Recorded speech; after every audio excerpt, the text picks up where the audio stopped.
Partido Popular ha dado marcha atrás en cuanto se ha terminado el fuero parlamentario, el blindaje parlamentario.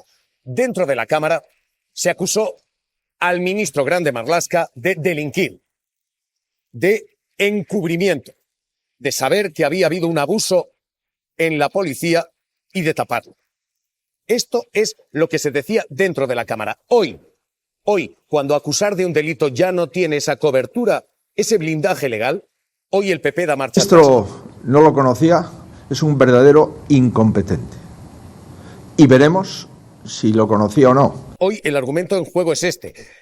Ya no se habla de un delito, ya no se habla de un encubrimiento, sino de que no se previó. Y es verdad que este gobierno ratifica a ese comisario en noviembre del 24, pero los hechos son de enero del 25. El Partido Popular está diciendo se tenía que haber tenido más diligencia, pero hoy el gobierno está contestando y diciendo, desde luego que sí, le nombraron ustedes. Esta agresión sexual en la Policía Nacional aquí en España, por parte del DAO a una subordinada, hoy la directora en funciones de la policía ha llamado a esa agente de la policía que denunció haber sido violada por el entonces jefe de la policía, le ha llamado, le ha ofrecido protección policial, una escolta, porque ella lo estaba pasando muy mal a raíz de que su identidad se haya filtrado en determinados chats policiales, y ella ha aceptado esa escolta policial. En paralelo, en lo político, hoy hemos escuchado al PP reconocer que cuando ayer acusó al ministro Marlaska de algo tan grave como haber ocultado una violación, de saber que eso había ocurrido y haberlo ocultado,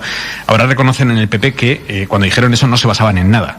Le acusaron de estar al tanto y de haber tapado una violación, que una policía había denunciado al jefe del operativo policial de una violación, y hoy dicen que realmente que no tienen claro si Marlaska lo sabía o no. Esto, vamos a escuchar lo que pasó ayer en el Congreso. Esto lo dijo Tellado a Marlaska. Señor Marlaska, da náuseas verle a usted sentado en el banco azul. Todo un ministro del Interior tapando una presunta agresión sexual, una violación. Mire, vaya feminismo. Esto se lo dijo Tellado, pero lo dijeron todos. Era una estrategia, una decisión de partido acusar ayer a Marlaska de saberlo y taparlo. Esther Muñoz, por ejemplo. Sabemos que lo conocía y que ha cesado y ha sido dimitido única y exclusivamente porque ha salido a la luz. Sabemos que lo conocía, decía la portavoz parlamentaria del PP, o Cayetana Álvarez de Toledo. Ahora sabemos además que han tapado una presunta violación en el corazón del Ministerio del Interior. Sabemos que han tapado una violación. Esto decía ayer el PP, pero esto choca con el hecho de que el abogado ya decía ayer que ellos, la denunciante, no había avisado ni a la policía ni a Interior hasta ese día por la tarde, cuando estalló la noticia y cuando el jefe de la policía dimitió. Hoy Feijóo ha reconocido que puede que Marlaska no lo supiera. Si el ministro de Interior no conoce con quién se rodea, de quién se rodea y qué hacen los que se rodean desde hace meses, es un verdadero incompetente. En el sumario y en el juzgado se acreditará, porque hace falta pruebas evidentemente, cualquier otra conducta. Pero la responsabilidad política del ministro de Interior es incompatible con seguir en el cargo. Si el ministro no lo conocía, es un verdadero incompetente. Y veremos si lo conocía o no. Ayer Marlaska había tapado una violación, hoy veremos si lo conocía o no. Luis. Pero ¿y os acordáis de las imágenes de esta gente, me refiero a los diputados del PP y diputadas del PP, dando manotazos durante minuto 50, que se dice pronto, dando manotazos, dimisión, a las 12 horas de que se supiera que había caído una querella al DAO, cuando el ministro dijo literalmente: si la víctima me dice que se ha sentido en algún momento desprotegida, yo dimitiré. Y allí están aquellos diputados, dimisión, diciendo náusea, llamando al ministro poco menos que asesino, ¿no? No sé, yo es que creo que no acaban de encontrar el oremus, porque no es completamente inexplicable que, insisto, 12 horas después, 15 horas después de que la querella se hiciera pública, ya estuvieran pidiendo la dimisión del ministro. Un hombre que además tiene una aquilatada trayectoria en defensa de los derechos de las mujeres y derechos de las minorías. O sea, no sé, me parece que no acaban, están en una estrategia el PP que yo no acabo de entender, si no es evidentemente por la presión de la extrema derecha y por ver quién es aquí el más gamberro, quién es aquí el que introduce más caos en el sistema, porque si no, francamente, es que no entiendo qué sentido tiene hoy tener que más o menos retroceder un poco. O sea, no tiene ningún sentido político. Se están pudriendo. Hoy un Feijóo y un Partido Popular al que se acusa de tener doble vara de medir. ¿Por qué? Porque el Partido Popular está exigiendo la dimisión del ministro en esta cuestión y está protegiendo al alcalde de Móstoles, acusado de acoso sexual. Lo que hoy hemos visto y la defensa de ese alcalde es espectacular. Donde el primero que acusa de cometer un delito al ministro de Interior es Feijóo, y no lo hace en sede parlamentaria, lo hace a bastante distancia a través de un tuit. ¿Eso se consideraría que, digamos, está blindado por el hemiciclo o por el Congreso o no? ¿O cabe que esto sea interpretado por la justicia? Bueno, evidentemente yo creo que aquí insiste en lo que he insistido antes, que es una interpretación restrictiva que hace el Tribunal Constitucional sobre esta prerrogativa, que es la inviolabilidad parlamentaria. El Tribunal Constitucional dice que decae cuando se vierten estas opiniones no como parlamentario en sede parlamentaria, sino como ciudadano, incluso dice como político, ¿no? Fuera del ejercicio de competencias y funciones que pudieran corresponderle como parlamentario. Por tanto, yo creo, a riesgo de que me pueda equivocar, pero creo que las manifestaciones del señor Feijóo en la red social X son como ciudadano o incluso como político, mejor dicho, pero desde luego están fuera de sus competencias y de sus funciones y, por tanto, yo creo que podrían ser susceptibles de ser perseguidas penalmente. Pues así, cortita y al pie, como decimos los futboleros, nos ha quedado. Mismo lo que hay es una acusación de un delito al ministro en la Cámara y una marcha atrás delante de las cámaras. Esto es lo que ha pasado en las últimas horas. Contra, insisto, hasta ahora, por lo menos, lo que tenemos, contra todas las evidencias. No hay ninguna prueba todavía. Si la hay, si cambian las circunstancias, cambiaremos de opinión. Pero hasta ahora la acusación es una acusación sin pruebas de que el ministro encubriera y cometiera un delito. El abogado de la víctima ha hablado. ¿Lo sabía el ministro? Escuchen al abogado de la víctima diciendo, previsiblemente, por supuesto que no. Por parte de nosotros, cuando se comunica al Ministerio, es el pasado martes. Ella pidió cita con la subdirectora general, que la trató muy bien, Gemma Barroso, y es cuando en ese momento se comunica al Ministerio que existe una denuncia y contra quién se dirige. Antes de eso no se había comunicado nada. Nada se había comunicado. ¿Cómo será el lío en el que el Partido Popular parece haber entrado? Que hoy ni Esperanza Aguirre defiende esto de Marlaska lo sabía, es un delincuente, cometió el delito de encubrimiento. No tengo ni idea si Marlaska lo sabía o no lo sabía. Lo que sí es que es un asco el que hayamos tenido de jefe de la policía a un tipo. El DAO es una persona que desde luego no merece para nada la confianza de Marlaska ni el haber sido jefe de un cuerpo tan importante como es la Policía Nacional. Me da una vergüenza enorme. Pedro Águeda, El Diario.es. ¿Qué tal? ¿Cómo estás, Pedro? Buenas tardes, ¿cómo estáis? Pedro, por lo que sabemos ahora mismo, la denuncia está presentada efectivamente hace un mes, pero no es pública hasta hace 24 horas. No o sí, lo sabía el ministro. No tenemos ningún indicio hasta ahora de que el ministro del Interior conociese esto. No tenemos tampoco ningún indicio de que nadie más, además de el comisario asesor del denunciado de José Ángel González, el comisario San Juan, que participó en esas presiones a la víctima, lo supiera. Nadie más aparte de ellos. Para eso, el director general de la policía está preguntando al entorno, pero estamos escuchando afirmaciones que no están basadas en ningún dato que tengamos cierto, lo que no quiere decir que vaya a florecer, pero de momento no hay ninguno que apunte a que ni el ministro del Interior ni nadie más supiera menos ellos dos, lo que se había producido. Águeda, lo que sí sabemos es que efectivamente esto es algo que afecta al director adjunto operativo, pero que afecta también a una mínima, como mínimo, camarilla, ¿no? Su número 2, el conocido como Mini Dao, también está al tanto y es el que llama a la víctima para decirle: si no denuncias, te concedemos el destino que tú quieras.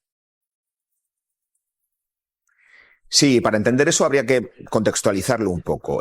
San Juan, quien habría encubierto el delito cometido, gravísimo delito cometido por su jefe, estaba con él el día de autos, cuando la querella relata cómo el dao de la policía convence telefónicamente a la víctima para que deje su puesto de trabajo, porque está trabajando en ese momento, coja un coche de la policía y vaya a verle. Y lo que ya se encuentra en el restaurante es la sobremesa, las copas de la comida, entre el dao y San Juan, el supuesto encubridor. Con lo cual, él está relacionado con los hechos de alguna manera desde el primer momento. Luego la querella amplía cuál es su relación y son las llamadas constantes para ofrecerle un puesto de trabajo a la víctima y que no denuncie, que no hable. Claro, San Juan es una persona que ha vinculado durante muchos años su carrera al dao. Ha sido su mano derecha durante mucho tiempo en otros destinos importantes, por cierto, donde le ubicó el anterior gobierno del Partido Popular, como en la Jefatura Superior de Aragón, después en la Jefatura Superior de Melilla, porque tenía una opinión profesional buena de él y porque seguramente, está claro, no conocía que iba dentro de unos años a cometer un delito tan grave como parece ser hasta el momento que supiera nadie del actual gobierno, que depositó en él una confianza todavía mayor, que lo hubiera cometido. Águeda, no te retires, voy a volver contigo enseguida. Los casos de acoso denunciados por muchas víctimas. Con lo cual, sobre los hombros del Partido Socialista. Un segundo, que a mí no me gusta mezclar todo. No, nosotros, esto es importantísimo. Vamos a hacer en este caso las mismas preguntas que hemos hecho en el caso de la Policía Nacional. ¿Quién lo sabía? ¿Desde cuándo lo sabía? ¿Y qué hicieron para ayudar a esa víctima? Y si lo encubrieron, claro. Son exactamente las mismas preguntas. Nosotros hacemos las mismas preguntas en todos los casos. Con la diferencia, Mateo, de que este caso ya está judicializado. Y este caso tiene la víctima denunciado no solo al alcalde de Móstoles por acoso, sino que ha denunciado también como persona jurídica al Partido Popular. Es la gran novedad de esa denuncia / querella, porque no habíamos visto hasta la fecha que se ponga, digamos, el acento en la responsabilidad de la persona jurídica. Pensábamos inicialmente que iba a dirigirse la querella pues, contra los altos cargos del PP de Madrid, que en su momento se reunieron, como habéis comentado, con la víctima y el asunto acabó como acabó. También es verdad que el asunto pasó a la Dirección Nacional a través del Comité de Derechos y Garantías y ni se citó a la víctima. O sea, creo que eso es bastante relevante, ¿no? Que ni se le escuchó a la víctima para archivar ese expediente. Por eso te digo que la denuncia vaya dirigida, como conocimos en su día, a la persona jurídica, dice mucho, ¿no? Porque ya se va a poner en la vía judicial, Silvia, el acento en si se aplicó o no, cómo se aplicó el protocolo. O sea, vamos a hablar ya, de verdad, dentro de la vía judicial de los protocolos que tienen, en este caso, las organizaciones políticas, en este caso, el Partido Popular de Madrid. Yo tengo una duda. ¿Qué pasa cuando una organización incumple el protocolo? ¿Y qué pasa cuando una organización que tiene marcado un protocolo da carpetazo a la denuncia de una víctima sin ni tan siquiera haberse reunido con ella? Es que el caso de Móstoles es de una gravedad que también escala y no se queda en el Partido Popular de Madrid. Es que llegó, Marta, subrayamos, al Comité de Garantías del Partido Popular a escala nacional. Llegó la denuncia, pidió ayuda a la víctima y en Génova, ¿qué es lo que le dijeron? En Génova despacharon básicamente el asunto diciendo que no había lugar, ¿no? Y que la denuncia no tenía visos de realidad. Eso es lo que dijo Feijóo. Básicamente, a mi juicio, están diciendo que era una denuncia falsa, porque si no tiene visos de realidad, ¿qué quieres decir con eso? Que no das credibilidad a la víctima. Y si no das credibilidad a la víctima, al menos cítala y que te cuente ella en persona qué es lo que ella ha sufrido, por qué considera que no le están haciendo caso, por qué fue a hablar con Ana Millán, con la número 3 de Isabel Díaz Ayuso, con el número 2, con Alfonso Serrano, para denunciar esta situación y tampoco ellos le dan credibilidad y según ella relata, le dicen, bueno, ya sabes, estas cosas, acoso. lo minimizan, no intentan, de hecho la intentan convencer, según ella cuenta en la denuncia, de que no dé un paso más allá y que deje que ellos se encarguen. Y claro, yo me imagino su decepción o su desesperanza cuando ella ve que no es que solo la ignoren, sino que mantienen al alcalde de Móstoles en su sitio y que no hay ninguna acción política detrás de todas esas acusaciones que ella lanza, que son muy graves, ¿no? Este acoso sexual que luego deriva en un acoso laboral, pues claro, si Génova en este caso, en el PP de Madrid, presuntamente como ella dice, lo encubre y Génova la ignora, claro, es lo que decía Alejandro en la mesa, es la forma de actuar conforme a las denuncias. No podemos evitar, por desgracia, que hayan casos de acoso sexual ni en los partidos políticos ni en la sociedad, por desgracia, ni en las empresas, pero sí la forma de actuar frente a ellos. Y yo creo que en este caso Feijóo, la cúpula directiva, que además no ha querido seguir hablando de este caso, yo creo que por algún motivo muy específico, y no le ha dado credibilidad, sí que le da credibilidad a todas las denuncias que vengan por parte de la izquierda o de dirigentes de izquierdas, claro. Yo creo que aquí evidencia que no están nada cómodos y que sobre todo actuaron de una manera, a mi juicio, muy deficiente en cuanto a proteger a las víctimas. Luego dirán que son feministas y que ellos quieren a las mujeres. Bueno, a las mujeres de tu partido no las estás creyendo o no le das visos de realidad, ¿no? Como decía Feijóo hace solo una semana respecto a este caso del que siguen sin querer decir nada más y dicen que la justicia actuará, ¿no? Después de la querella que ella también ha interpuesto tanto al alcalde como al Partido Popular. Siempre hay que estar con la víctima, siempre, en todos los casos, se produzcan donde se produzcan, y siempre hay que protegerlas. El mayor acto de valentía es denunciar, y las mujeres que nos están escuchando y están pasando por esta situación tienen que saber que deben denunciar, que deben hacerlo, y que deben hacerlo ante las fuerzas y cuerpos de seguridad del Estado. Genial. Entonces, esto es lo que deben hacer. E insistimos, lo mismo que subrayamos ayer, confianza absoluta en los agentes de la Policía Nacional que se dedican a atender a las víctimas y que han creado unidades especializadas como las de UFAN, la unidad de familia, para atender precisamente a las mujeres víctimas de la violencia machista y también a sus hijos. Bueno, vamos. Y cuando lo escuché ayer, la verdad que me quedé muy sorprendida, ¿no? Porque qué valor tiene la acusación de un partido que la semana pasada, no hace un año, hace 7 días, dijo que lo que le había pasado a la concejala de Móstoles quizá era ligar, no era una agresión o un abuso sexual y laboral.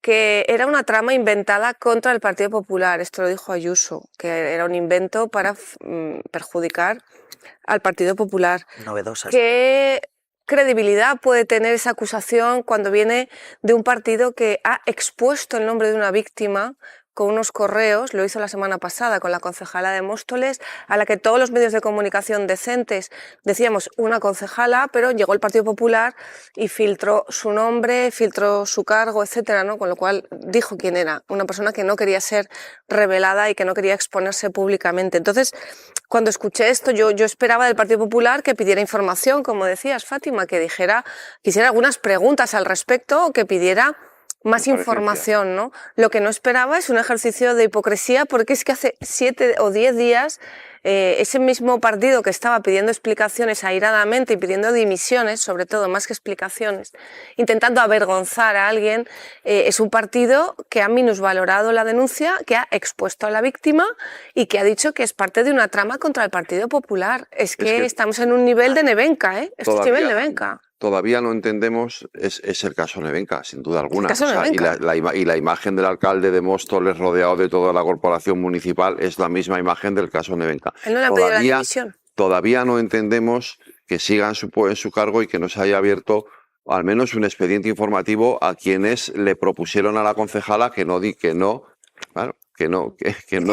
Es el mismo caso que el del número 2 del DAO pidiéndole en este caso a la víctima de la violación, te ofrecemos otro puesto, no denuncies, es exactamente. Con un matiz importante. Con un matiz porque el Partido Popular ha sido denunciado por la. Claro, efectivamente. En este caso, ahí está el matiz. Partido Popular ha sido denunciado en los tribunales por haber omitido lo de la viga y la paja. de amparar a la víctima. Nos ha surgido la duda de qué sucedería si un partido político dijese lo mismo, lanzase la misma acusación, pero fuera del Parlamento. Efectivamente, en nuestro ordenamiento jurídico existe lo que se llama la inviolabilidad parlamentaria por las expresiones u opiniones que se producen en esa sede y que tienen una justificación, y tienen la justificación de fomentar el debate y de que nadie pueda ser castigado por el ejercicio democrático en sede parlamentaria. Esto modula de una forma importante lo que serían las exigencias en cuanto a la posible comisión de delitos de injurias, de calumnias o bien de intromisiones civiles en el derecho al honor. Si esto efectivamente trasciende al ámbito parlamentario y se atribuye directamente un delito que es de encubrimiento, directamente es un delito de encubrimiento a una persona concreta, pues existen las acciones penales correspondientes, efectivamente. Se lo pregunto porque no sé si también afecta a los medios de comunicación. Entiendo que sí. Usted me dirá, magistrada, porque sí, claro, a mí me ha pasado, le voy a contar mi experiencia, a mí me ha pasado que en una sesión de control un partido acuse a otro de un delito grave y cuando yo entrevisto a ese político en televisión y le digo, oiga, se reafirma en su afirmación, se me va por los cerros de Úbeda. Es decir, no sé si se hubiese reafirmado en ese delito ante una cámara de televisión, en un medio de comunicación, también se podría actuar judicialmente contra él. Sí, efectivamente, tanto frente a las personas como frente al propio medio. El problema que tenemos es que la inviolabilidad o la inmunidad parlamentaria, que como digo es una garantía democrática, para lo que se está utilizando ahora o se puede estar llegando a utilizando de una forma muy irresponsable y casi que es esta frase coloquial de eso no me lo dirías en la calle, pues parece que en el sede parlamentaria sí se podría decir. Y entonces en las redes sociales entiendo, Carla, que también pasa lo mismo, es decir... Ocurre exactamente lo mismo. El problema de las redes sociales suele ser el de lo difícil que es identificar a las personas que hay detrás de perfiles anónimos que pueden llegar a atribuir esos delitos. Como siempre, todo esto exige una serie de requisitos jurisprudenciales y cualquier denuncia por un delito de injurias o de calumnias pues está amparada por la presunción de inocencia, debe tratarse de una acusación no genérica, sino de un delito concreto, debe probarse que se ha hecho con conocimiento de su falsedad o temerario desprecio de la verdad, pero efectivamente puede dar lugar a un procedimiento judicial. Pero ¿y si el perfil no fuese anónimo? Es decir, si fuese un responsable político con su absolutamente. De hecho, lo vemos.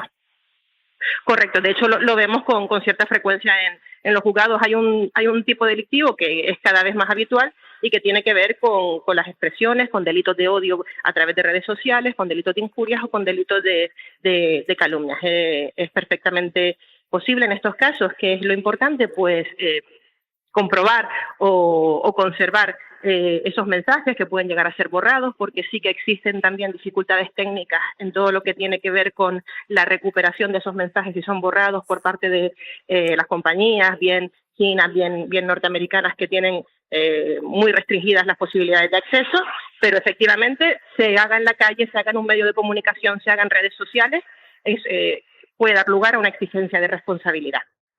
Carla, quédate un poquitito con nosotros por si tenemos alguna duda, que vamos a abrir el debate. Yo quería preguntarle a nuestra politóloga, a Ana López, ¿hasta qué punto se está...? ¿Cómo puede ser que unos hechos que sucedieron el año pasado pues no se conocieran, ¿no? ¿Cómo puede ser que una querella que se presentó hace un mes no se conociera? Bueno, lo decía al comienzo del programa, somos periodistas, hechos, ¿no? Entonces los hechos que tenemos encima de la mesa son la defensa de la víctima, diciendo que ha mantenido con absoluta discreción esta querella, que además creo que se ha presentado en Huesca y que se ha hecho con total sigilo y solo se ha hecho público ayer por precisamente proteger a la víctima ante la dimensión del cargo al que estaba denunciando, ¿no?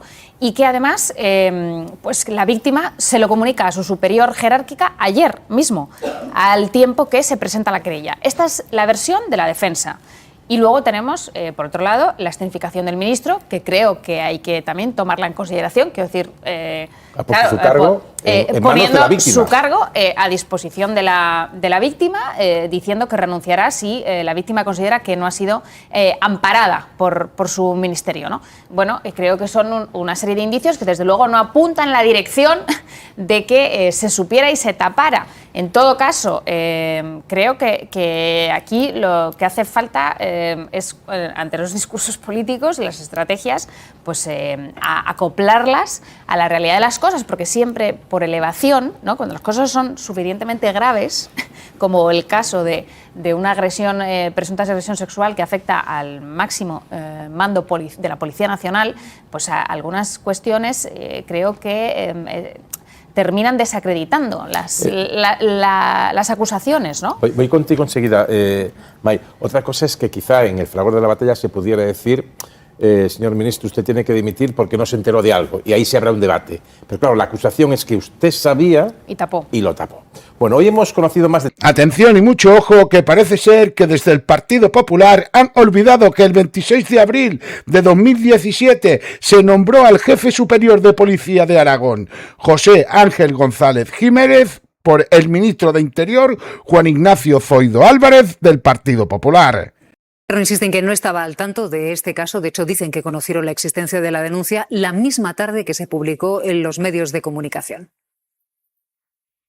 El ministro del Interior dimitirá si la víctima considera que le ha fallado. Si la propia víctima no se ha sentido protegida o ha entendido que este ministro le ha fallado en algún sentido, evidentemente yo sí que renunciaré y sí que dimitiré. Dice que no conocía la querella y amenaza con denunciar a quien insinúe lo contrario.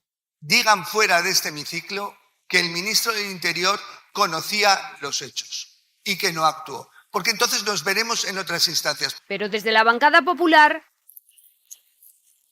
Dejen de maltratar el mobiliario de la casa y la imagen de esta institución. Acusan a Marlaska de tapar el caso. Sabemos que lo conocía. Señor Marlaska, ¿qué hace usted todavía ahí? Es devastador. Todo un ministro del Interior tapando una presunta agresión sexual, una violación. En su defensa han salido varios ministros. No se le puede pedir más que esa actuación contundente. Es que ustedes, como siempre, utilicen una doble moral. Salgan ustedes y digan lo que han dicho del ministro Marlaska y nos vemos en los tribunales. Le vamos a aceptar lecciones a aquellos que cuando tienen estos casos no hacen absolutamente nada. Al contrario, lo que hacen es encubrir al agresor y estigmatizar a la víctima. Aún a día de hoy, semanas después, todavía no sabemos exactamente qué va a hacer el señor Feijóo y qué va a hacer también la señora Ayuso. Y que no actuó, porque entonces nos veremos en otras instancias. Nosotros sí podemos decir que ustedes sabían del acoso del alcalde de Móstoles a una concejal del Partido Popular. Y lo puedo decir aquí y lo puedo decir fuera. Verdaderamente no saben si lo sabía o no lo sabía Marlaska antes del martes, pero que les parece igualmente grave. Si no lo sabía porque no se entera de lo que hacen los mandos de la policía, y si lo sabía porque les parece repugnante. Así que mantienen esa petición de dimisión, pero ya no ponen la mano en el fuego insistiendo que Marlaska lo tapó.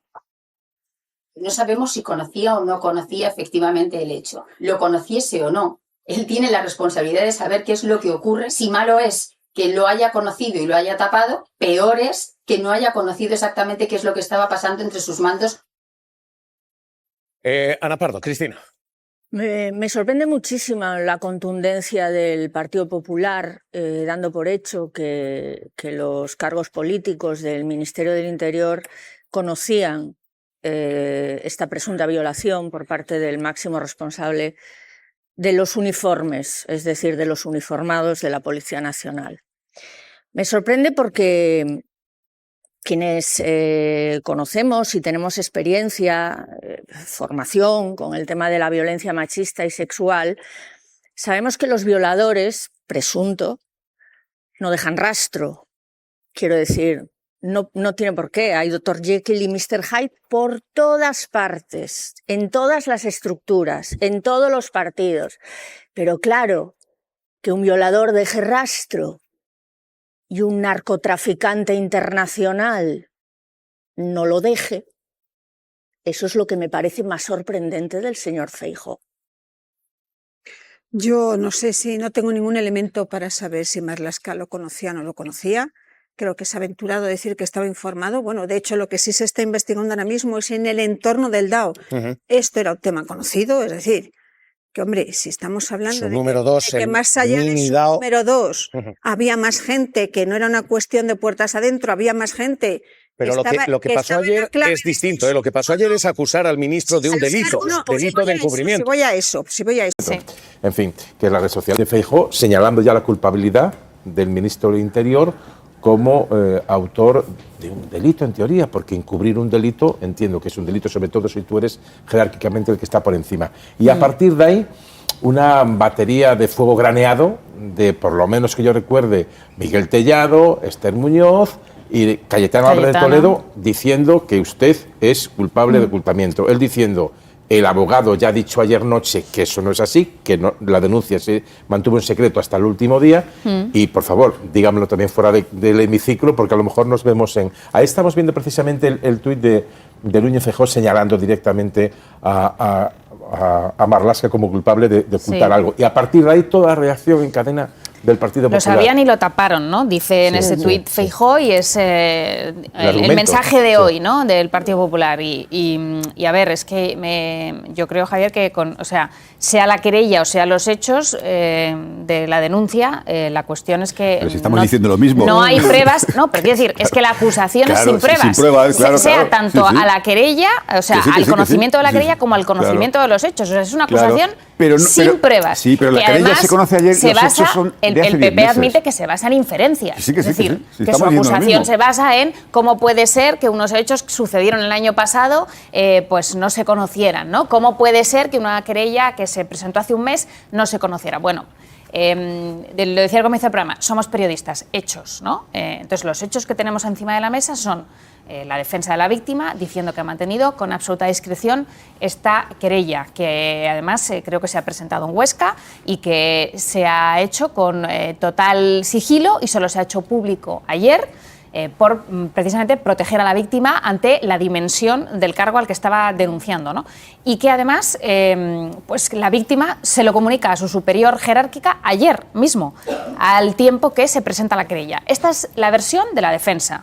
Y luego tenemos, por otro lado, la escenificación del ministro, que creo que hay que también tomarla en consideración, quiero decir, su cargo, poniendo su cargo a disposición de la víctima, diciendo que renunciará si la víctima considera que no ha sido amparada por su ministerio, ¿no? Bueno, creo que son una serie de indicios que desde luego no apuntan en la dirección de que se supiera y se tapara. En todo caso, creo que aquí lo que hace falta es, ante los discursos políticos, las estrategias, pues acoplarlas a la realidad de las cosas, porque siempre por elevación, ¿no? Cuando las cosas son suficientemente graves, como el caso de una agresión, presunta agresión sexual que afecta al máximo mando de la Policía Nacional, pues algunas cuestiones creo que terminan desacreditando las acusaciones, ¿no? Voy contigo enseguida, May. Otra cosa es que quizá en el fragor de la batalla se pudiera decir, señor ministro, usted tiene que dimitir porque no se enteró de algo, y ahí se habrá un debate. Pero claro, la acusación es que usted sabía y lo tapó. Bueno, hoy hemos conocido más... Atención y mucho ojo, que parece ser que desde el Partido Popular han olvidado que el 26 de abril de 2017 se nombró al jefe superior de policía de Aragón, José Ángel González Jiménez, por el ministro de Interior, Juan Ignacio Zoido Álvarez, del Partido Popular. Pero insisten que no estaba al tanto de este caso. De hecho, dicen que conocieron la existencia de la denuncia la misma tarde que se publicó en los medios de comunicación. El ministro del Interior dimitirá si la víctima considera que le ha fallado. Si la propia víctima no se ha sentido protegida o ha entendido que este ministro le ha fallado en algún sentido, evidentemente yo sí que renunciaré y sí que dimitiré. Dice que no conocía la querella y amenaza con denunciar a quien insinúe lo contrario. Digan fuera de este hemiciclo que el ministro del Interior conocía los hechos y que no actuó, porque entonces nos veremos en otras instancias. Pero desde la bancada popular... Dejen de maltratar el mobiliario de la casa y la imagen de esta institución. Acusan a Marlaska de tapar el caso. Sabemos que lo conocía. Señor Marlaska, ¿qué hace usted todavía ahí? Es devastador. Todo un ministro del Interior tapando una presunta agresión sexual, una violación. En su defensa han salido varios ministros. No se le puede pedir más que esa actuación contundente. Es que ustedes, como siempre, utilicen una doble moral. Salgan ustedes y digan lo que han dicho del ministro Marlaska y nos vemos en los tribunales. No le vamos a aceptar lecciones a aquellos que cuando tienen estos casos no hacen absolutamente nada. Al contrario, lo que hacen es encubrir al agresor y estigmatizar a la víctima. Aún a día de hoy, semanas después, todavía no sabemos exactamente qué va a hacer el señor Feijóo y qué va a hacer también la señora Ayuso. Y que no actuó, porque entonces nos veremos en otras instancias. Nosotros sí podemos decir que ustedes sabían sabían del acoso del alcalde de Móstoles a una concejal del Partido Popular. Y lo puedo decir aquí y lo puedo decir fuera. Pues nos escucha ya el magistrado Ignacio González Vega. Muy buenas noches, magistrado. Voy con 4 preguntas muy concretas y lo más sintéticas posibles. Primera, ¿es cierto que un parlamentario está más blindado dentro que fuera del Congreso de los Diputados para decir lo que considere? Y si es así, ¿dónde se recoge esto? Sí, evidentemente esto es una prerrogativa parlamentaria que se llama la inviolabilidad. Junto con la inmunidad son las prerrogativas que aparecen recogidas en el artículo 71 de la Constitución. Y lo que se trata de proteger con garantizar con la inviolabilidad es el ejercicio de la función. De tal manera que cualquier miembro del Parlamento pueda expresarse libremente, igual que pueda también votar en el sentido que considere oportuno, fuera de toda presión, sea del tipo que sea, para poder conformar la voluntad del Parlamento. Por tanto, es una garantía del ejercicio de la función y tiene sus limitaciones, obviamente. No es de forma absoluta. Es decir, lo que hemos escuchado hoy en el Congreso, imputar sin pruebas al ministro del Interior un delito, como es el de ocultar o tapar un delito de agresión sexual, dicho por la misma persona, por un diputado, pero en otro lugar físico, fuera del Congreso, ¿podría derivar en una actuación judicial? En primer lugar, un parlamentario, si actúa en su condición, en el ejercicio de sus funciones, en sede parlamentaria, y así lo precisa el Tribunal Constitucional, estaría amparado por esta garantía de la inviolabilidad. Y ello también dice para aquellos casos en los que sea fuera del Parlamento, pero sea una reproducción literal del mismo, de los actos parlamentarios. Pero cuando ese parlamentario actúa como ciudadano o como político incluso, manifestando sus opiniones, en ese caso no estaría amparado por la inviolabilidad. Es decir, el Tribunal Constitucional hace una interpretación estricta de lo que es la inviolabilidad parlamentaria, solo en aquellos casos en el ejercicio de sus funciones en sede parlamentaria. Y cuando es fuera del Parlamento, en su condición de ciudadano o como un político, sin ser parlamentario, en ese caso no está amparado por la inviolabilidad. O sea que, como decía el ministro del Interior y el ministro de Transportes, Óscar Puente, si lo mismo que han dicho hoy, que no es, entendemos que seguramente usted, sino decir, usted sabía y lo tapó, eso dicho fuera del hemiciclo, del perímetro de las Cortes, podría ser constitutivo de una acción o de una denuncia judicial. Fuera del perímetro parlamentario podría ser, desde luego, constitutivo de una acción penal, siempre y cuando ello fuera constitutivo de delito. Y en este caso, evidentemente, las acusaciones que se han vertido en sede parlamentaria se podrían encuadrar dentro de las calumnias, es decir, imputarle a una persona la comisión de un delito. Y por último, ¿ese lugar sagrado es solo el hemiciclo o cualquier estancia del perímetro interior, desde los leones del Congreso hasta la parte trasera? Es decir, ¿es solo en el hemiciclo o se puede decir en una estancia, en un pasillo? Bueno, es en sede parlamentaria, son los actos parlamentarios, y cuando es fuera es siempre que sea reproducción literal de un acto parlamentario. Hay que decir además que es una protección de carácter absoluto y perpetuo, es decir, que no solamente ampara al parlamentario cuando desde la tribuna o desde su escaño realiza esas opiniones que pudieran ser constitutivas de delito, sino incluso de por vida, es decir, incluso una vez terminado su mandato no podrá ser perseguido penalmente por esas manifestaciones vertidas, ¿no?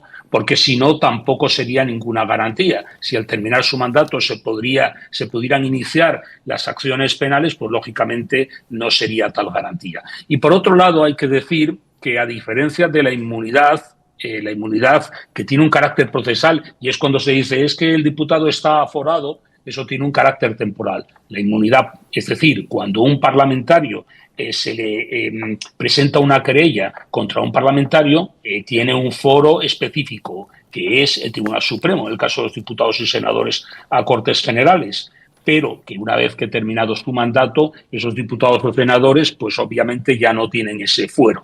No, en cambio, insisto, con la inviolabilidad, que es de carácter permanente y que es a partir del ejercicio del cargo de parlamentario, incluso una vez cesado en el mismo. Pues aquí lo dejamos y nos ha quedado clarísimo. Solo un matiz. Entiendo que cuando se habla de la sede de la soberanía nacional es el hemiciclo, pero que a lo mejor en la cafetería del Congreso está menos blindado. Bueno, insisto, es actos parlamentarios. Vale, la cafetería del Congreso sería, pues, como se diría, una conversación de barra de bar, ¿no? Obviamente, ya, pero no es un acto parlamentario. Es verdad que no es necesariamente que sea la tribuna el escaño. Es verdad que además, insisto, es una interpretación restrictiva que hace el Tribunal Constitucional para que esta garantía no se convierta en un privilegio. Por tanto, tiene que ser algo relacionado con la vía parlamentaria. Si se quiere circunscribir a lo que es físicamente la sede parlamentaria, creo que puede ser así.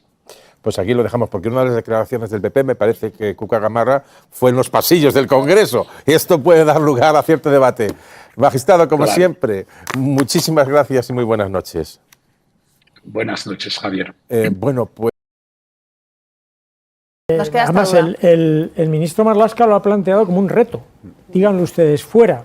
No sé exactamente el tema del tuit qué validez tiene, pero díganlo ustedes fuera. Y además, yo estoy absolutamente convencido de que a partir de ahora se lo van a preguntar nuestros compañeros que tengan al alcance a Feijóo, al propio Tellado, a la señora Muñoz, Esther Muñoz, o a la Cayetana Álvarez de Toledo. Le van a preguntar a ver pues, si se meten en el lío, ¿no? Porque eso seguro. Y a mí sí me parece que hay materia. Esto, desde luego, si ellos no prueban que el ministro, y creo que lo tienen, a mi juicio, tal y como aparecen las cosas, bastante crudo, yo creo que es un caso de calumnia clara. El ministro ha sido hábil políticamente hablando porque se las ha devuelto a ellos. Cuando hombre, se ha visto juez, algo debe saber no, de pero esto, digo que se ha visto, Exacto. digo políticamente hablando, se ha visto completamente acorralado con un Partido Popular que iba a degüello en avalancha hacia él y al final él ha quedado como víctima, pero víctima en el sentido de que han ido todos contra él, pero que ha sabido marcar el gol. ¿Cuál ha sido el gol? Y luego, poner encima de la mesa ante todos lo que estaba haciendo el Partido Popular. Y sobre todo, para mí, él cambia el relato cuando se pone en manos de la víctima. Claro, ahí, cuando él dice, mire, a mí, si la víctima quiere que yo me vaya, yo me voy. Y sobre todo cuando, insisto, dice, el abogado desmiente las acusaciones que me están haciendo, el abogado de la propia víctima, y dos, repita esto fuera porque nos vemos en los tribunales. Si no son capaces de ahora en el PP aguantar ese órdago, veremos. Y luego hay un aspecto muy breve. Esto sí que va a ser muy rápido. El que estemos, digamos, el que este caso, que a mí me parece de una extrema gravedad, o sea, porque se trata de que el que nos tiene que, el jefe de los que nos tienen que proteger, se le acusa de un delito horrible y que ahora mismo todo esto se haya convertido en una polémica sobre si el ministro lo sabía, porque, digamos, utilizan esta palanca por intereses políticos y se aparta realmente de los hechos, me parece bastante cuestionable.